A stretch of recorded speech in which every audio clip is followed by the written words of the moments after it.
This is a recording video of Luke Jones.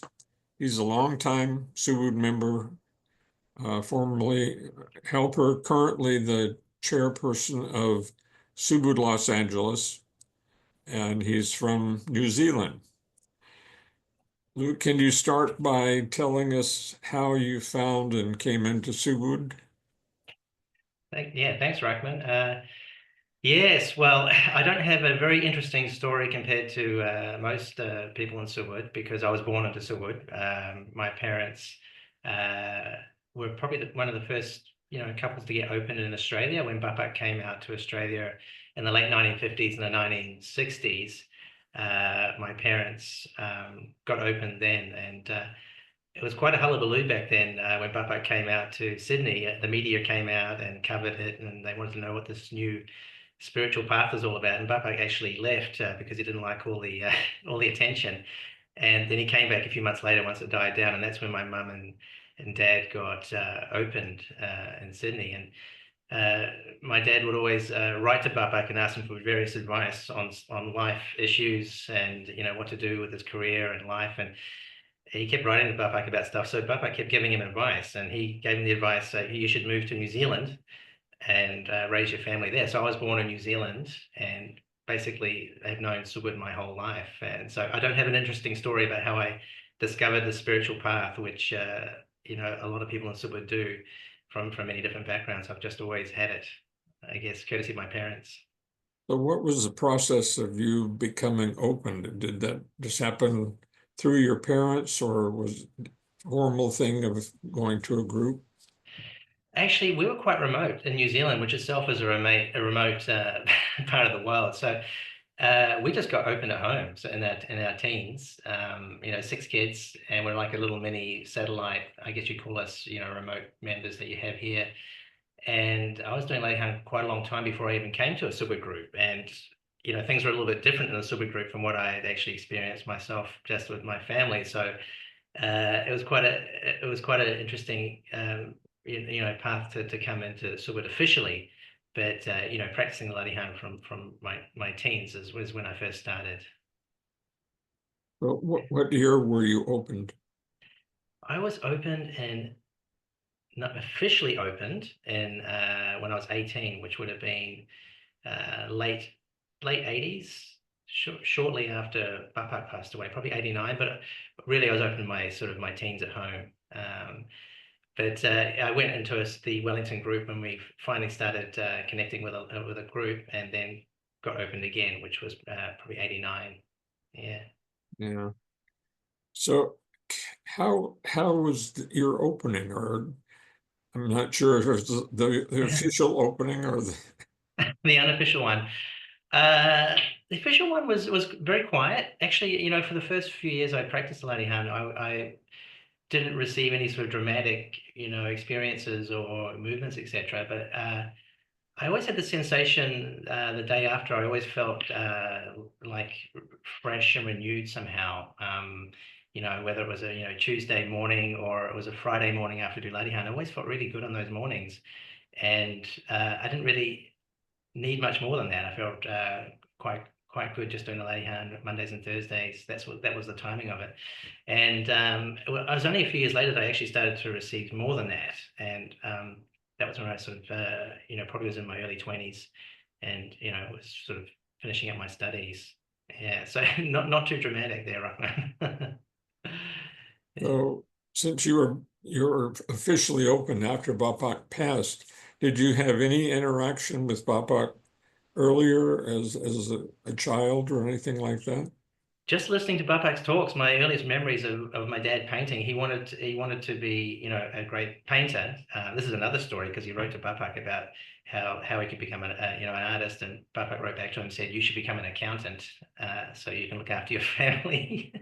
And He was a painter, and Bapak told him to become an accountant. yeah, so that was one of the letters that Dad actually ripped up from Buck. He was a little bit, he didn't want to hear that. But, and giving him full credit, he did become an accountant, and actually, that's how he could put six kids through through school in the end. But he kept painting, and one of my earliest memories was just sitting in the corner and watching Dad painting one of his abstracts and hearing Bapak talk. And so I was aware of Bapak from long before I was open, just hearing, his voice and obviously his picture.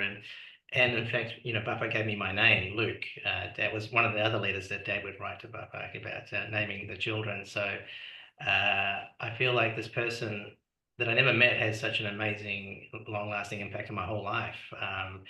So I never really had the opportunity to meet Bapak in person. He passed away when I was about 16, I think, and was it 87? Yes, yeah, about 16. So I hadn't been to Indonesia at that point, and he hadn't come out to New Zealand while I was, open. But I met members of his family. Mas Aji came out a few times, and then I met Ibu Rahayu in Indonesia, which is wonderful, a few years back in Jakarta, Pamalan. Any experiences related to Ibu Rahayu? Yes, well, my first experience with Ibu Rahayu was doing testing. I think it was actually in Puebla. Was she in Puebla? The National Congress. I can't remember if it was Puebla or a different Congress, but she would do testing with the men and the women, and it was a Ladihan situation to do testing. And I was outside chatting to my friends, waiting for Ibu to be done with the women, and I had this sensation that suddenly everything I was saying was complete gibberish, and all my words were just complete gibberish. And I was looking at the people I was chatting to, and I was thinking, "Are you actually understanding what I'm saying right now?"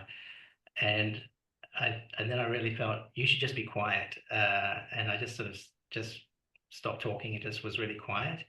And that was one of these feelings, that I got around Ibu is, be present in yourself.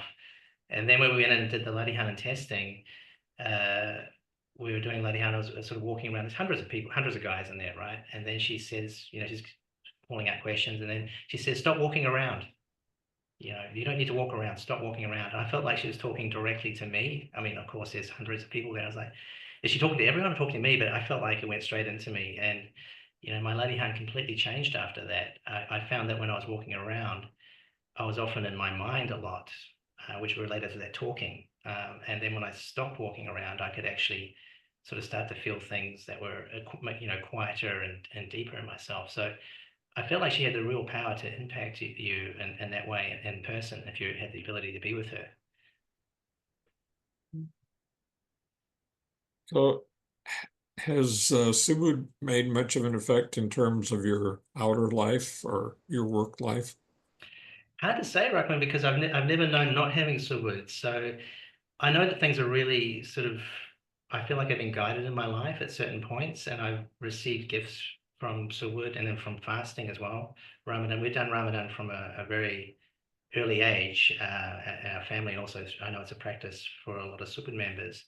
But I feel like turning points have been, achieved through the Ladihan, like being guided to come to America, um, being guided to set up my own business, and even a gift or two. Like there was one Ramadan, it was particularly hard. I was traveling and it was really hard, fasting, and I had a bit of a flu, and I just wanted to stop, and I was just hungry, and I wanted to stop, and I sort of felt, can I stop? And it was like, yes, you can stop if you want, or you can keep going. You can do either one of those two things. I was like, oh, okay, so the choice is mine. And so I just chose to keep going. It was really tough that year. And then at the end of Ramadan, I remember I was just sitting on my bed in my apartment in Los Angeles, and I felt like suddenly I felt like this gift had been given to me, and it was just this overwhelming feeling like someone giving you something that's really good, and it came out of the blue. I had no idea what it was. It was just a sensation, and it really stuck with me. And then a week or two later, I got a notice from the US government that I won the green card lottery. So I was able to stay and work in the US as a permanent resident, which was a huge deal for my career and my work. And I felt like those two, they had a very similar feeling when I got the notification. Those two things were connected, and I certainly feel like Prihan and practicing fasting if you can really does have its benefits, and it's really linked to the Ladihan as well. When you fast and you can actually feel the fruits of what you're experiencing in the Ladihan. And then of course meeting my wife, Haryanti, which was the biggest the biggest guidance I've ever got in my life. If I trusted my own heart and mind, I'd be completely lost at sea when it comes to when it comes to that regard. So speaking of Haryanti, do you want to talk anything about how you and she got together? Yeah, there's so many, I mean, so many lovely personal things about Haryanti. So when I first met Haryanti, it was in LA, and she was traveling through LA, and she was romantically involved with someone else at a top level. And I met her, and I just remember how gentle and how sweet and just really, ladylike she was. And that's lovely Indonesian sort of custom. And we shared a few conversations, and then she went back to Indonesia, and we sort of got to chatting on social media and all of that, and felt like something was there. But it took a year or so for it to really sort of develop, which was great. Like something was really germinating, and I went down to Jakarta and did the last week of Ramadan there, and spent some time with Haryanti, and really felt that the bond had deepened a lot. And we wound up really felt, we should take our time and see how it goes, because she had taken her time as well, finding someone. And then we wound up, I proposed in Freiburg at the Congress there. And luckily she had said yes. And it was, everything was just going really smoothly. My resistance to really taking things quickly was because she was in Indonesia and I was in the US. I thought this is going to be impossible to sort of carry on a relationship. To get someone to the US is very, very hard, because I know it had taken me, probably 14 years to to get permanent residency, and that was through winning a lottery. And it was kind of, my mind was like, this is going to be hard to work. So we took it slowly, but it all seemed to work out quite smoothly in the end, and had a lovely experience actually. After we were engaged, I went to see Haryanti to sort some paperwork out in Jakarta, and we went up to Bapa's grave up in Sukamulya. If you've ever been up there, it's in the mountains surrounding Jakarta, that area, very beautiful rainforest area. And Bapak's mausoleum is there, and both of us went up, and there was no one there that morning. It was a really beautiful morning. Haryanti, we stopped and picked up some flowers, and Haryanti took them to Bapak's grave and put them down, and she was just leaning down and put them down on the ground, and then she sort of looked up at me, and I just had this overwhelming sensation that we had just got married and it was witnessed. And I thought, wow, we're married. But the wedding was not for another month, months away, like 3 or 4 months away. But I felt that was it, and it had been witnessed, and it was just one of these real truth moments. It's hard to describe until you actually feel it. Yeah. Seems like it's worked out pretty well. It's worked out well. She bakes amazing cakes. So So how did you become chairman of Subud LA? oh, I had to struggle really hard, Ruckman. There was like so many people I had to push out of my way to get this job. So no, sorry to be sarcastic. Haryanti was actually, Haryanti was the chairperson and I was her vice chair, and she served a term, and it seemed like the time was right. She left, and uh, I felt like I could do it with my work and all that. And yeah, so I've been chair for a couple of years now. I think I'm halfway. No, yeah, almost one more year until the term is up. But it's been great. I mean, LA is such a great group. There's so many interesting members here that are way more interesting stories than me, like who have been in Super for 50 years and have really amazing stories about how they discovered the Ladihan and met Bapak. And everyone you talk to is so deep and sincere into Subud here. Wonderful group right next to the La Brea Tar Pits, and beautiful setting right in the thick of LA. Have you had other kind of stories that you want to talk about in terms of spiritual things that have happened to you? Look, a lot of it's really personal, so it's kind of hard to share. It's been confronted with, um, your own failings, I guess, is a lot of it, and actually learning to get out of your own way with your heart and your mind. So, particularly, I got married quite late in life, but I feel like I was in my own way a lot of the time, and I feel like the Laddie Hun really helped me. I've never had ginormous sort of spiritual experiences. It's always been slow cooking, slow burning, but a general sort of, path towards getting closer to myself and what I should be doing. Um, but some of them are quite personal, which I won't share because they probably won't mean much to other people. But yeah. How about your work experience? Sorry, my work experience. Yeah, Yeah. yeah. Has Subud had much of an effect on that? Oh, absolutely. Absolutely. The biggest thing I've done really is start my own business, and I felt like the Bloody Hand really helped me that. I was in a bit of a government job for a long time, and it was going around and around in circles, but I kind of liked it because it was a cushy job, and I I got myself into a bit of a crisis and kicked out of it, and then had to start my own business. And once you work for yourself, you sort of realize how important that is, that you don't, in your daily life, don't report to someone who, really shares the same values as you, or anything like that, because what you do in this world actually matters. So I was able to start my own business in the travel industry, and Haryanti works in it. And that's another great thing, to be able to see this world and experience different cultures and different people. I think is a real gift as well. I do remember Buffett saying somewhere it's important to understand this world before you leave it. And I might be taking it out of context or something like that, but I feel like it's there to be discovered and explored. And certainly, my job now that I'm able to do this really lets me explore the world and see other people and other cultures. Has Haryanti been kind of involved in your business? I think she mentioned something like that when I talked to her. Yeah, yeah. Well, Indonesians, if you don't know them, they're very entrepreneurial. So they've always got some side gig going on or some business. So Haryanti actually had a travel business in Jakarta called Narima Travel.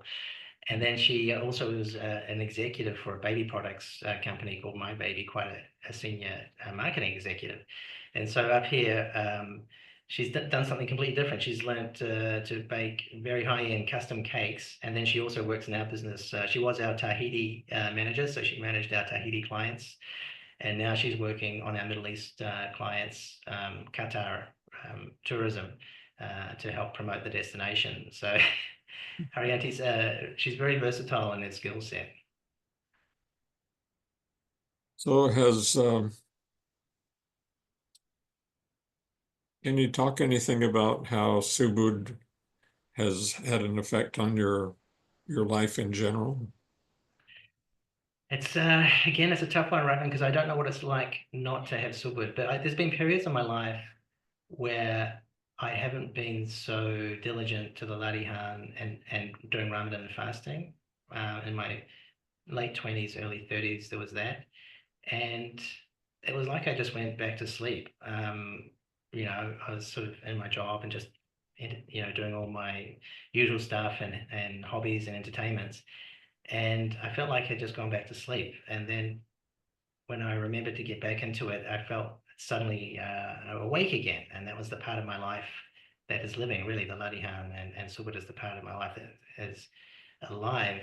And I need to check into that to stay guided to myself. So I know what it's like for periods to not have it, and it's really not a great place. It really feels like the only real thing in my life is Subud and Ladihan, and being able to share it with Haryanti is just phenomenal.